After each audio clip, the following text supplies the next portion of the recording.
p.m. Ms. Berner, if you would call roll, please. Sure. Mayor Lowry, Here. Councilman Grimm, I'm here.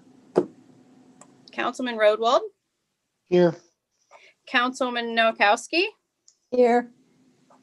Councilman Cobb, Here. Councilman Eggleston, Here. and Vice Mayor Cook. Here. 7 members present. Thank you, Ms. Berner. And moving on to the invocation tonight, which will be done by Councilman Cobb.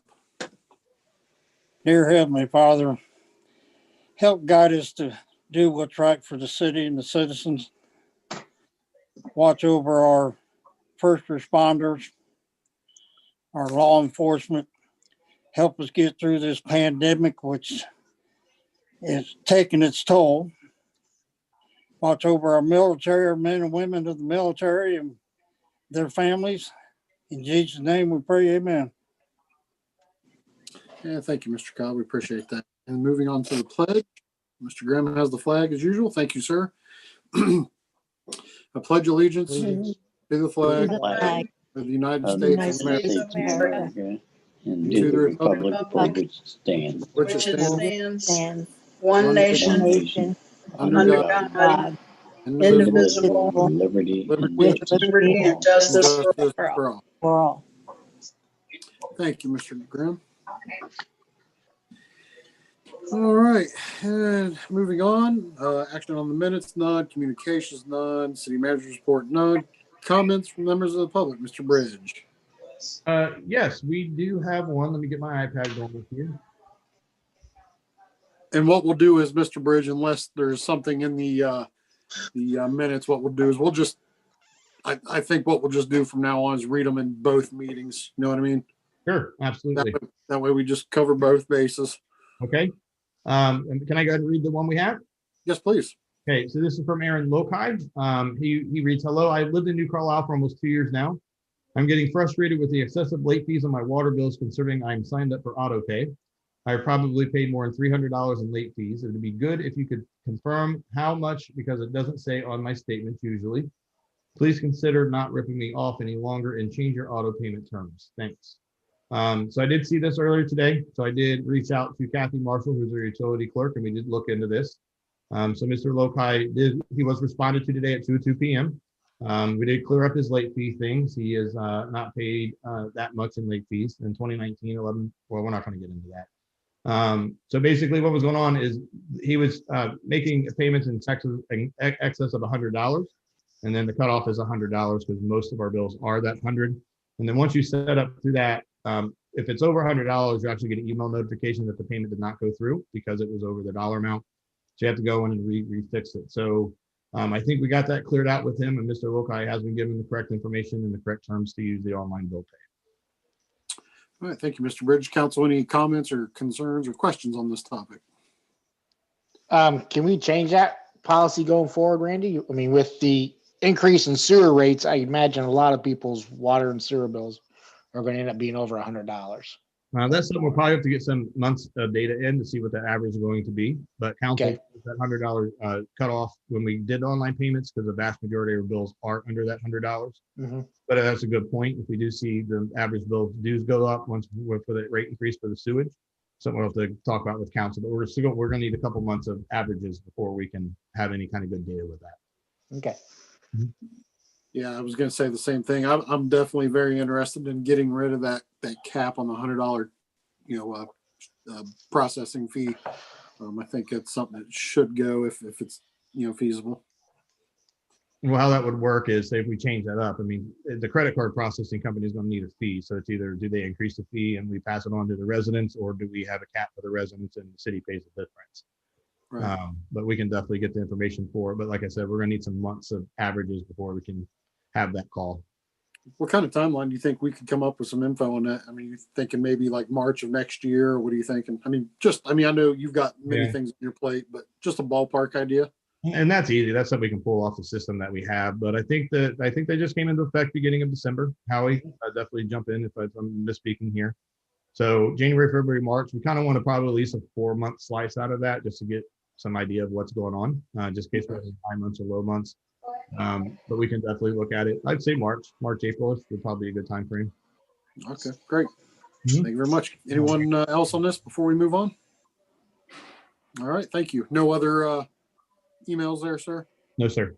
All right, thank you. All right, committee reports none, resolutions, ordinances none, other business to you, Mr. Bridge, legislation discussion. Sorry, I All couldn't. right. Yeah. Thank you, Mr. Mayor. So we got some legislation pieces on tonight. We got about 1, 2, 3, 4, 5, a mixture of introduction and voting on. So resolution 2020-25, and that is introduction tonight and public hearing. So basically the title is a resolution approving a lump sum payment to all permanent, non-bargaining and bargaining unit employees of the city. So now that we're on that, I just want to explain that a little bit more. Hopefully council has seen in the legislation how we broke that down. But this year we did get receipted quite a bit amount of BWC refunds, total around $98,000 and some change. When the governor gave this refunds out, he directed us to invest in our most important assets, that is our employees. So we would not be the only municipality doing this as well. Greene County is where I got the idea from. They had done it. So out of that 98,000, and I don't have it in front of me, I should because it's right here, but I'm going off memory. About 38,000 of that was 36,758.04 was already used to pay our 2021 premium. So that's already paid for next year. We are requesting the 25,500 for the one-time employee bonus. That leaves a remaining balance of 36,372 that we allocated in the 2021 appropriations. So not only have we paid our premium for 2021, but if we go ahead and give the bonuses out, the one-time $500 bonus, we'll still have $36,000 left over in that pot of money that we got. And again, the governor did instruct us to invest in our most important aspects. So that is up for council tonight. We also have ordinance 2020-43. This was introduced at the last council meeting on November 16th. And that is an ordinance establishing temporary appropriations for fiscal year 2021. And that is so we can operate for a few months after the first of the year until we get our actual budget, which will be introduced next meeting to you guys. No, I'm sorry, the January. We also have ordinance 2020-44. That is an ordinance amending ordinance 2020-29 regarding the cost of the City of New Carlisle's annual financial audit.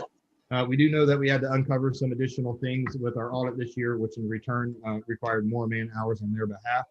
So because of that increase in man hours, we do have a slight increase in the audit costs. So that is up for council tonight as well. We have an introduction tonight for ordinance 2020-45. That is an ordinance authorizing the city manager to enter into a contract for the purchase of water softening rock salt. That was put out the bid, and we did award the bid to the lowest and responsible bidder. Mr. Kiko did secure 5 references after the bids came in. So that is up for council to does the introduction tonight. Vote on the things. There was. We also have ordinance. Buy one, get one free, so you get one and I get one. Take one you want. Okay, I didn't mean that kind of cheap. Then we also have ordinance 2020-46E. That will be to council in the form of an emergency ordinance. And that is for our sheriff contract for 2021. So I'm sure council members have looked over that dollar amount. So that dollar amount is under the assumption that we get the highest step deputies with the family insurance costs. Every year they bill us, they quote us for the highest amount, but depending on what deputies we have, the final expense for that for the year should be under that. But again, it's the same thing. We've done it ever since I had them change how they started to bill the city about 4 years ago. It's always the highest amount, but we only get billed for what we use. That is an emergency ordinance on tonight. I don't like doing emergency ordinances, but we do because the current contract ends on December 31st. And we just got this information back from the sheriff's office not too long ago. And it's when they do their shift bid. So we have to wait for them to go through their bidding process so they know how much money they're going to get paid for us for them to actually write the contract for us. So that is an emergency ordinance on tonight. That is all the legislation that we have on for this evening. I'll be definitely happy to entertain any questions. Thank you, Mr. Bridge. Mr. Cobb, I think I see your hand up. Mr. Bridge, on that money for the workman's comp, Yes, I got a question there, please. sure. With the wish list that you have like for a new plow, lawnmower, trailer, wouldn't it be feasible to take that money like we did with the backhoe from the workman's comp before? Well, you have a remaining $36,000 out of that, but it's in front of council tonight because I think a very good thing for you guys to use a portion of that money from is to actually invest in your employees who's been coming to work and fighting during COVID.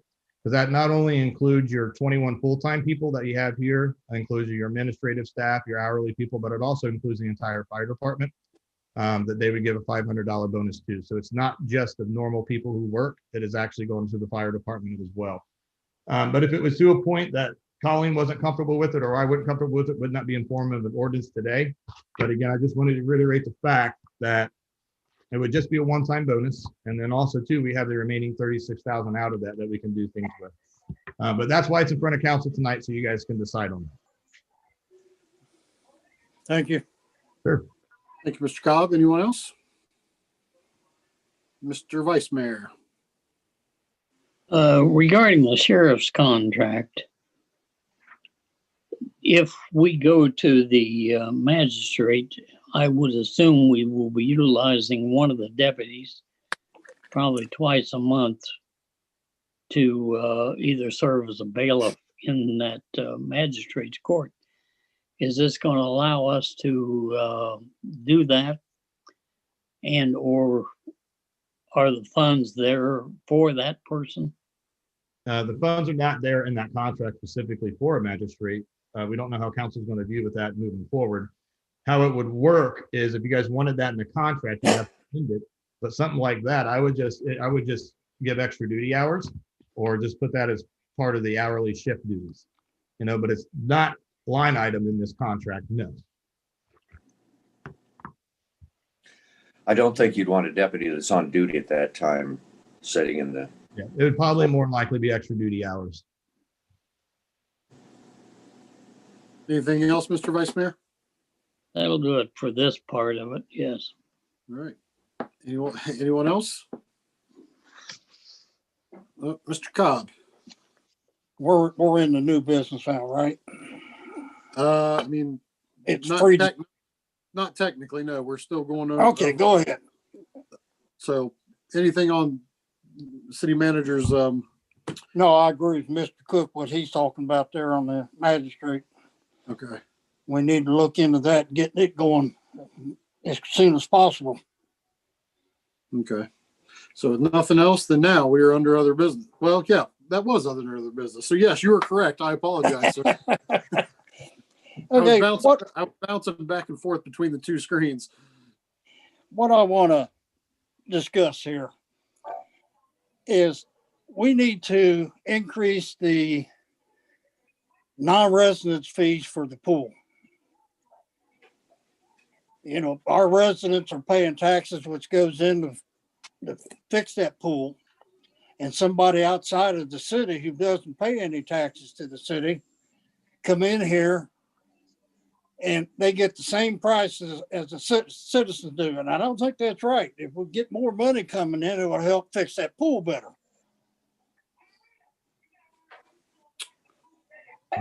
I mean, this is something I want to kick around and discuss. I mean, you got a lot of work down there to do. We got to spend $80,000 on the liner. So, I mean, this is just something that's going to help out the pool, I think. Right. Everybody else has an increase for non-residents. The Aqua Center, Vandalia Rec has for non-residents, Tip City, Clayton, all of them have an extra fee for non-residents. Anyone have any comments on that topic? Mm, Mr. Rodwell. I mean, no offense to the city pool. It's a great pool, but we're not Vandalia Rec. We're not the Huber Heights Aquatic Center. There's a large gap between what we offer again, which is a great community pool. It's great for what we are. But we don't offer all the other extras that those other locations offer. And I think, especially going into next year, we don't know how the finances are going to be, not just for us, but for the families around us. That if we look like we are, I don't want to use the word price gouging, but if we look like we're trying to take advantage of non-city residents, I'm just a little leery that we might scare off what some non-city. And where do you draw the line? Is it in the city of New Carlisle? We get a lot of people from Park Lane that come to the city pool. Are they going to come to the city pool now and have to pay an extra fee, or are they just going to say, you know what, we'll just go over to the Aquatic Center in Huber Heights? Well, if they go to the Aquatic Center, they're going to pay $10 more per person. Well, that's Or what I'm saying. they'll pay $20 to $30 more for a family pass. But look what the Aquatic Center in Huber Heights offers, Mr. Cobb. I mean, it's state of the art. There's no reason taxpayers should have to pay to operate that pool. Well, I think eventually somebody lives outside the city. Eventually, we're not going to get the taxpayers won't be funding the pool. Eventually, once the pool, outside of this year, once the pool is maintained on a regular basis and the liners fixed, the pool should be a self-sufficient, service. Yeah. I don't charge extra for out-of-towners to play baseball. It's $65 whether you live in New Carlisle or Springfield or Kentucky. It's $65 for a kid. Mr. Mayor, Mr. Grimm. the baseball league is not a city function. The city does charge more for out of city residents for other things like the cemetery lots, items at the cemetery. It only makes sense that if you are footing the bill for the operation of the pool, you should not pay as much as someone who does. It doesn't matter what we offer. It doesn't matter how state of the art we are or how backward we are. It's just the fact that it is a city-owned pool. The city is not the people on the screen here. The city is everybody that lives here. They should have preference in their pool. And I'm off my soapbox. All right, thank you, Mr. Grimm. Mr. Vice Mayor, sir. I will have to concur with Mr. Grimm.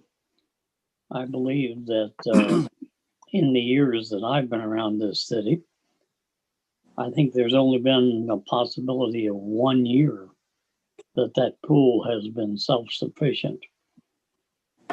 Now, do we continue to take taxpayer money, put into that pool and subsidize the pool and also the non-residents?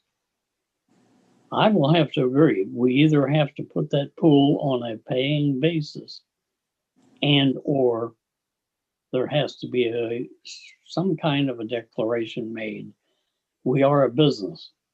If we were to take that pool as a business identity, we would have shed it a long time ago. I will support Mr. Cobb, Mr. Grimm on both of those matters. The pool is a service we provide to the residents. That's one of the tasks that we have. It's not whether it makes money or not. Now, yeah, if it loses a boatload of money, yeah, but it's not. If we don't have to put much into it, it's well worth it. No different than a city park, or it's there for it's not designed to generate money. It's designed to provide a service. We don't expect our police officers to make us money. We don't expect the fire department to make us money. It's a public service. Right. And like I said, once we get it up to snuff, like Mr. Lowry and his wife have done over the last 4+ years, once we get everything fixed, I have no doubt in my mind that within the next couple of years, it will be turning profit. It will be self-sustained. But the city itself, we are not a large enough city to self-sustain it with our own citizens.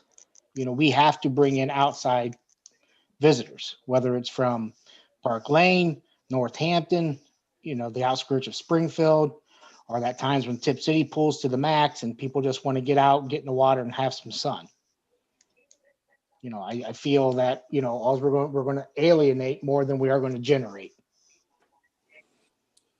Just on one little side note, and I won't say which area pool, but it was one of the nicer area pools. And this has been 3-4 years ago. I think I read in the paper at one time, it had lost like, I think $90,000. So, I mean, even though it's an enterprise fund, I mean, it is an enterprise fund. It should be self-sufficient, but I mean, it's, they're comparable, I think, to like a drive-in because they're seasonal and they're just tough.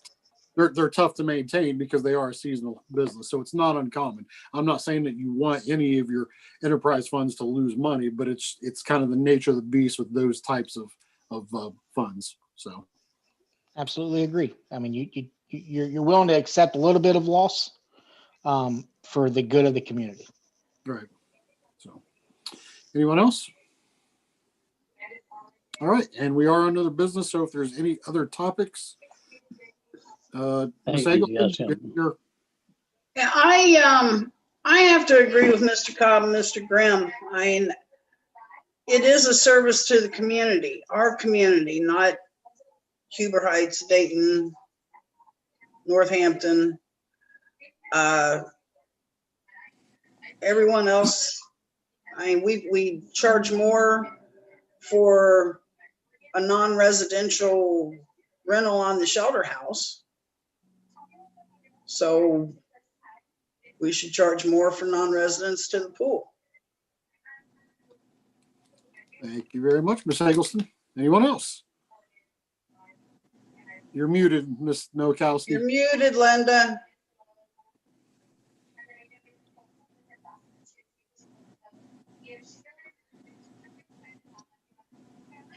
There we go. Frozen. I think it doesn't have to be an arm and a leg hire, but it needs to be something that the citizens in town can say, well, we're paying our taxes and we're getting something for that. Yeah, I don't have a problem with that at all. All right. Thank you, Ms. Nowakowski. Anyone else? Any subject, any other topics before we close this one out? It looks like Mr. Vice Mayor. Well, I'll yield to Mr. Bridge. Oh, okay, Mr. Bridge. Thank you, Vice Mayor Cook. So we got some time left, and we have a pretty important topic to discuss under the city manager report, and that is the Adams Tower.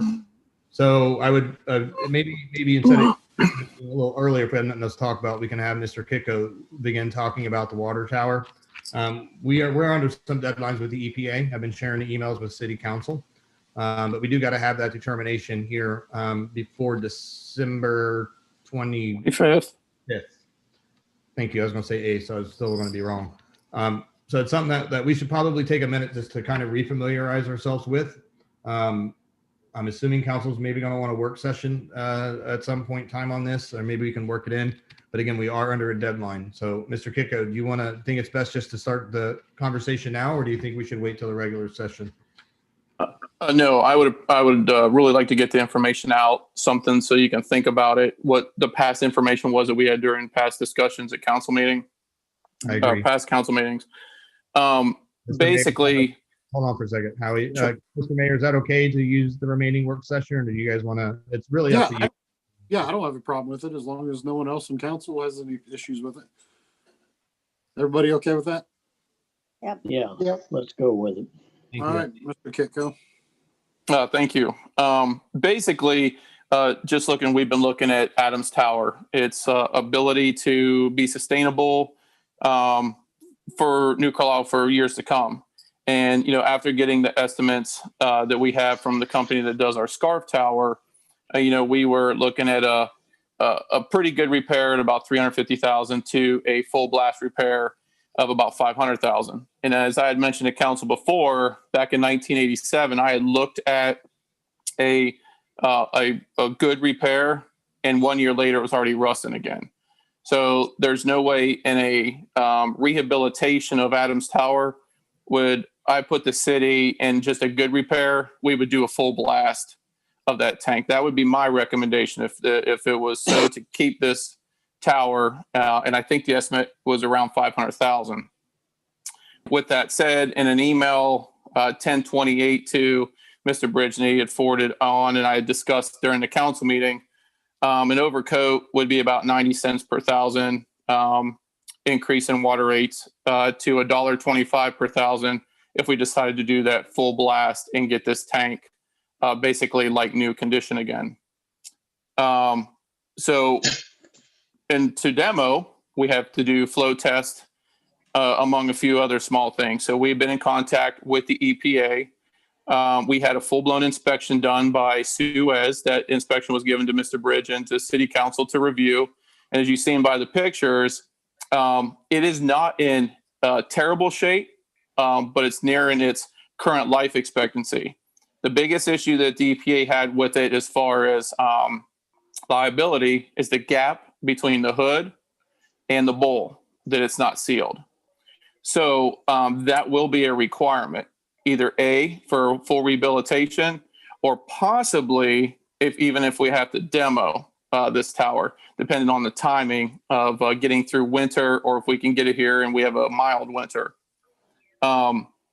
So in those emails were all passed out. I got an extension from December 18th to the 25th to get, well, from November to December 25th to get more time. So we did the flow calculations. You'll see those are in your regular agenda meetings, but the flows did not change. They are virtually identical with and without Adams Tower in service. We went throughout the city in various areas that you need high fire protection, and in areas that you're furthest areas from the tower. So basically, and while we did this testing, we actually found some valving that we had that we found was closed. So we've actually done some good things with this testing, even though it was really for the purpose of this Adams Tower. I thank you, Randy, for putting that up. But if you look there, basically gallons per minute flow rate is nearly identical throughout. We do not lose any pressure. And these are at the different areas, and especially our Scott and Linden, where it's a 4-inch main. That's the smallest we do have in the city that functions as a main to multiple homes. And we were still, 350 sounds low, but Chief Trustee may correct me, but a typical house, if they can get there, runs 150 gallons a minute. Full engulf, it might be a little bit more, but we'd be running lines from various hydrants, I believe. So we did these tests. We sent them off to the EPA and basically wanted to get an eligibility approval for tower removal. We basically got that blessing from the EPA and to complete a permit. Where it stands today with our deadline is the company who does demolitions needs to either A, get on it right now and we get our asbestos test done and get demoing it. Tell the EPA we're going to demo, we're going to take it offline, and we're done. The other thing we may have to do is if the demoing may take later or what have you, if a decision takes, maybe closer to the end of December, we may be required to fix the gap and still demo in the early spring. So we're kind of in the middle of this little pickle of demo type situation where most of these companies do not like to do demo, obviously when it's frigid out, the safety factor is not there. Plus they would be tarping all these buildings all around the tower. So you can just see that in the winter, we get a lot of winds. It's just not super favorable during the heart of the winter. So it is eligible to be removed. We already have a blessing for it. So the option is there for demo or to restore. And that's basically all the information I got. If there's anything I think, if I missed Mr. Bridge or something that, I had sent to you or that I didn't record earlier today, I'm just looking to move forward as soon as possible. Okay, so I just want to clear something up. So if I heard you correctly, say if we if council decides to demo it, we go ahead and get the asbestos test and we tell the EPA, hey, we're going to demo it, we take it offline. They may still require us to fix that gap if we don't take it down in the spring, even though it's offline. If it's offline, no. What our problem runs into, and good point, is you hate to leave water just sitting in there through the heart of winter because it will freeze, and that freeze could bust the tank open, just sitting there, not doing anything. Because we have had that tower even in operation during pretty low flows, it'll develop an ice cap on the top. It's rare, but it has happened, and it'll scratch the inside of the tank. But we haven't had any major malfunctions with that type. But yes, if we take it offline, no, it is not a repair. But the sooner we do it, the tower company said that we can get moving. They would probably get us on the schedule for late December. But then I got to work something out with the EPA. If we want to keep it online, let's just say, hey, council's decided to demo, but due to winter stuff, the tower company can't come in until late February, early March timeframe. I will probably request take a formal letter and send it up their chain of command to the EPA to bypass the repair. It's about $11,000 to repair that gap, to hold off through the winter, since the tower's been in since 1938. And we haven't had an issue. Not saying that this next year or within a week we would, but we haven't this long. I would request an extension for that. Okay. Mr. Mayor, I got a question. Sir. Mr. Kicko. Hey, Sir. Hang on. Let me cut you off for just a second, Mr. Cobb, and I apologize. Mr. Kicko, are you okay with a council member asking you a direct question? Sure, for this tower discussion, absolutely. Okay. Go ahead, Mr. Cobb. Mr. Kicko, you was talking about if we went to the full renovation of that tower, that there would have to be an asbestos test done on it? For demo, there has to be an asbestos. It's an $800 asbestos test to make sure that, and we don't think there's any in it, but the EPA requires before demolition that you pay the $800 and then have a test for asbestos in the paint before demolition. Okay. Or Also, steel. rough idea what it's going to cost to bring that tower down. The estimate we just got, I think, was $36,300. Sorry, I didn't bring that up earlier.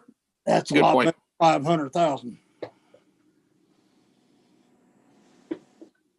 Okay, that answers my question. Mr. Mayor, Mr. Grimm, can we go back to the full screen so I can see everybody, Mr. Bridge? Oh yeah, Sometimes- stop. Everyone good on the steering? Boom. Just so I can make sure I'm calling on the right person. Go ahead, Mr. Grimm. I'm sorry.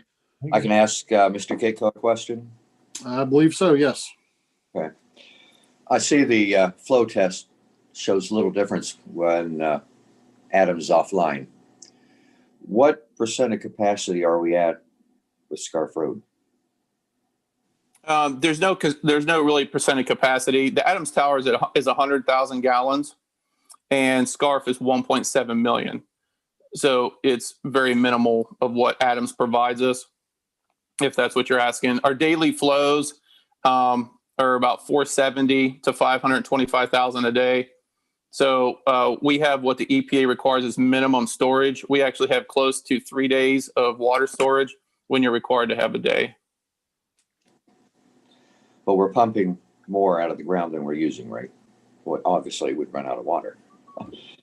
Yeah. I mean, we pump out of the ground equivalent to what we put out to the citizens. So we can have more growth in the city and, heaven forbid, several fires at the same time. And not have a problem. This doesn't change. The 100,000 doesn't change whether it's in or out. Doesn't change the growth. I mean, if we were to grow north, there'd be another tower put in anyway because we have a pressure issue feeding them. They would have to put a tower someplace north. Someplace south, from what we saw, we're able to pump almost 3,000 gallons down by the New Carlisle Sports and Fitness Center. So they get plenty of water flow. So if we were to take Adams offline and demolish it, there would be no negative effects from it? No, and we have room to grow. Our plant's a 1.2 million gallon a day plant. So we can pump 1,500 gallons a minute at any time, which is over 1 million gallons. And the tank can easily take that and then divvy it out as needed. Okay, thank you. Mm-hmm. Thank you, Mr. Grimm. Mr. Vice Mayor, sir. So basically, I guess we're looking at somewhere in the neighborhood of about $38,000 to take that tower down. Are we able to pay that out of our current funds, or are we going to need to increase the water revenue again in order to take that tower down? There is no need for a rate increase to take it down. It is actually in the coffers currently. But in the event that we don't take it down, we're looking at $1.25. Yes, sir. I'd say it's a no-brainer at this point. Thank you, Mr. Vice Mayor. Mrs. Eggleston. Is there a possibility to drain the water that is in that Adams Tower now? For the purpose of just letting it sit there? Yeah. We have asked that question. We have asked the question of a tower company and an engineer, and they won't touch it. There was a tower in the state of Ohio one time that had an empty tower, and it turned into a maintenance nightmare because of the wind shear. It's required to have weight in it. And what they were using was sand in the main pipe that goes up to it, which doesn't hold much. And it barely took a little bit of sand in the bottom, which was equal to the weight of the water, but it still didn't cover the wind shear of the upper part of the bowl. Okay. Anyone else? Mr. Vice Mayor. Doesn't our agreement with the church state the fact that if that is offline, that it will come down? Yes, at the city's cost.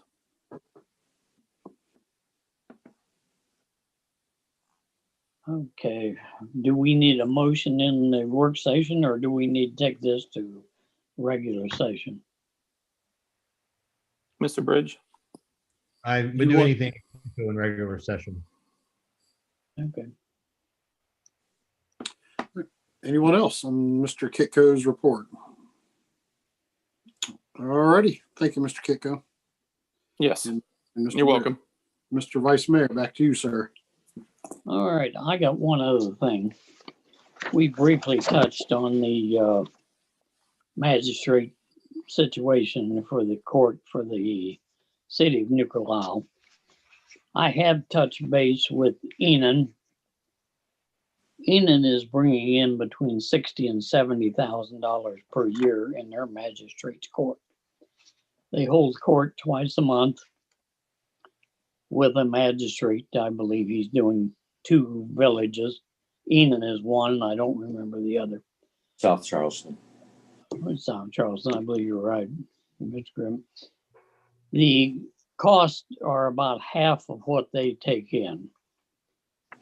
So it looks to me, and I still have a call into Christie over at Enon to find out whether or not they are handling DUI cases, but she had not returned my call as of this evening.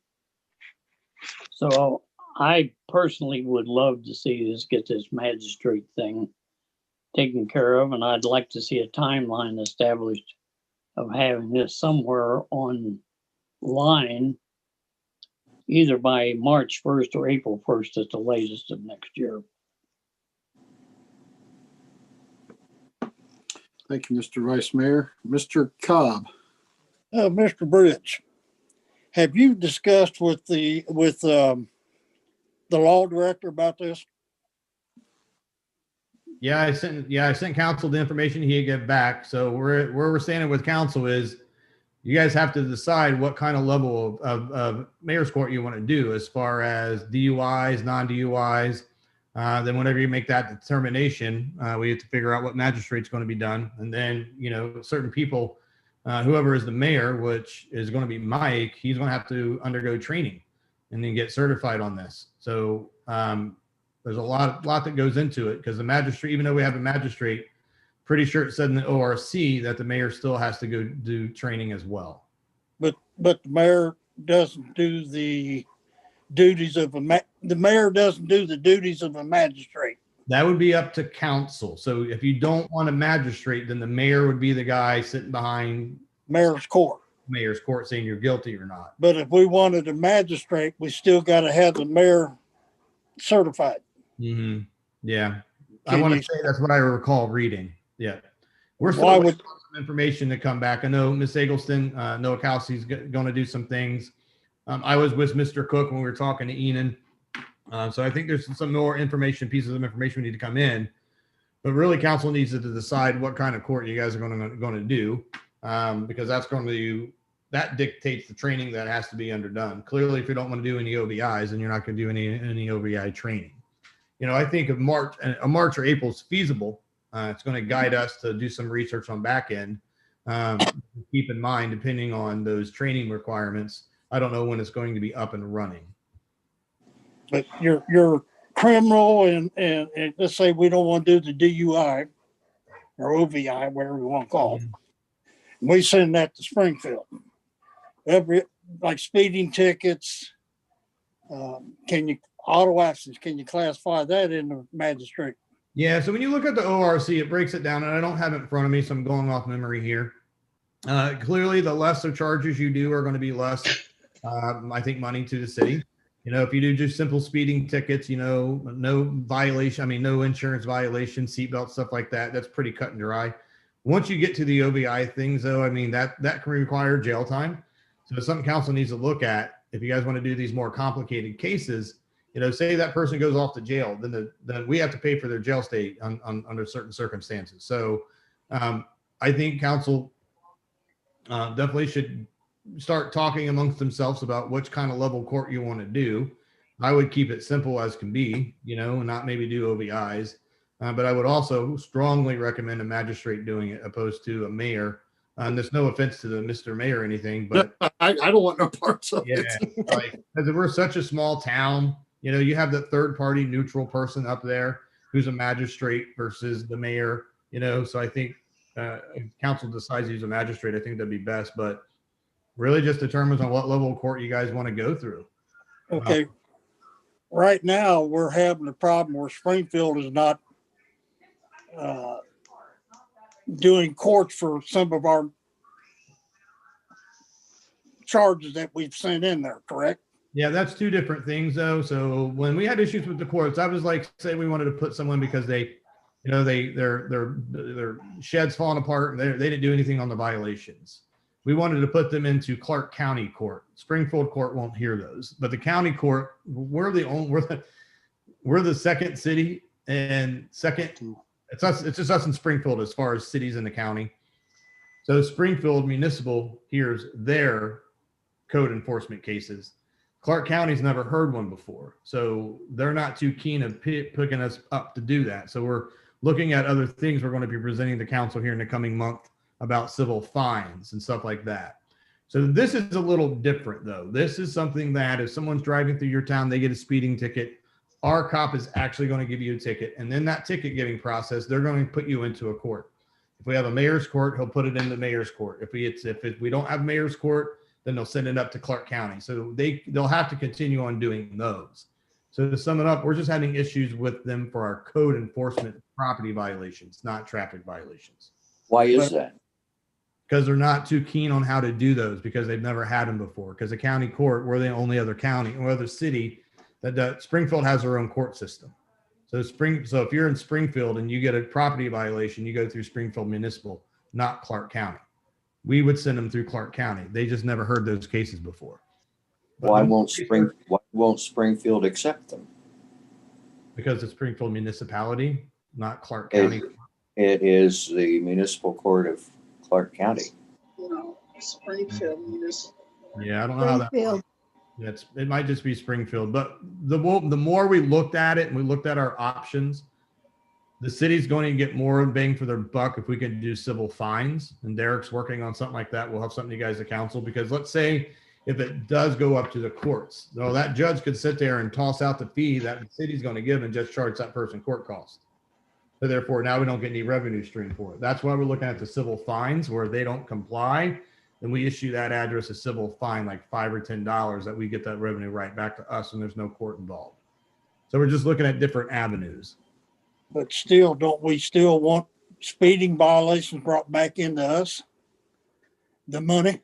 Oh yeah, for traffic courts, absolutely. But Right. I don't want to get into the drugs, the OVIs, the drunks, and all that. No, because then you start running into trouble, starts dragging out when he brings a lawyer into it. You know, the individual. Yeah, and that'd be something for council to decide. But I do agree with you on that, Mr. Cobb. Mrs. Nowakowski, you'd mentioned at the last meeting about looking into the cost of, I can't remember where you'd said another city or something that you'd mentioned. Did you by any chance dig into any of that at all? I don't even recall saying it. So no, I Okay, didn't. no big deal. No big deal. I just know we were discussing cost. I remembered you'd mentioned something. No problem. We'll go with Mr. Roadwall. I mean, I just have a comment, just for reference for the mayor's court. Randy sent the emails out on 11/13 to all council. So, and the attachment and the walkthrough of what the mayor's court would be and what the options are is pretty self-explanatory in the memo and attachment. So just for further reference, I mean, just go back on 11/13 emails and read our options. All right. Well, Mr. Vice Mayor, did you have something, I think? Yes, I will stay in contact with Christy over at Enon, and I'll have a report back to you at the next meeting. Do you, Vice Mayor, Mr. Mayor, do you guys want to try to find a day that we can go over there and see them in action and see how they set it up? Then we can go back. That was one of my plans, to go over to a court session of when they're going to hold and sit in on one of them. And I will entertain anybody who wants to go along. Yeah, it's fine with me. Okay, we'll set that up. And you have a call out to Chrissy, Tomei? Yes, I have a call to Chris. When she calls back, just get a few dates and then maybe we can set something up. Because I'd like to see it firsthand, how they do it, and see how it all flows. Mr. Grimm, did you have something else? I'm trying to make sure I got everybody. Yeah, if you, Mr. Mayor, have to take extra training, even if we have a magistrate, I think the first question is, would you be willing to take the training? In your spare time, of course. Yeah, I guess. Yeah, I mean, if that's what ends up happening, I mean, I don't really have a choice, I guess, per se. So one of the things, and I want to get around, I have on the city manager report that we're still waiting on information to come in about this. So I just put on the city manager report that we focus on getting through the year end with the town hall and all that other stuff, and then immediately pick up this discussion around the first of the year. I'm going to continue on getting information. I know Mr. Cook will continue on getting information.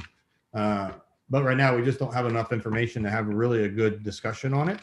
As far as what direction you guys want to go. But the administration, we are super swamped right now. So I don't know how much more additional projects, I'm going to be very honest, how much additional projects we can take on until we get through December, because we got a lot of CARES Act purchases we did that are now delivered that we have to start busting butt to get those up and going. So we, just to stress again, the administration right now, the month of December is really tight. We're down one with Colleen doing year-end stuff. So that just leaves me, Howie, and Derek to get some of this stuff done. And it's just a lot going on with that. So in the city manager report, we'll get to it more, but I did request that we just wait till after the first of the year to resume the mayor's court discussions. All right. Thank you, Mr. Bridge. Anyone else on this topic or any other wonderful topics to choose from? All right. I guess that- Adjourn. Oh, we got one. I think Mr. Rodwell. Mike, I was just gonna tell Mayor Lowry that the magistrate training 6 hours. Okay. Thank you. Just to save you from having to fumble through all the emails I'm sure you get. Oh yeah, no problem. I've heard all the horror stories from the past from Mr. Cook about how those used to go back in the day and people getting hunted down. It sounds really exciting. How's that homeowner's insurance? Right. So, all right. So we have a motion to adjourn by Mr. Cobb. Do we have a second? Second. Second by Miss Eggleston, I believe.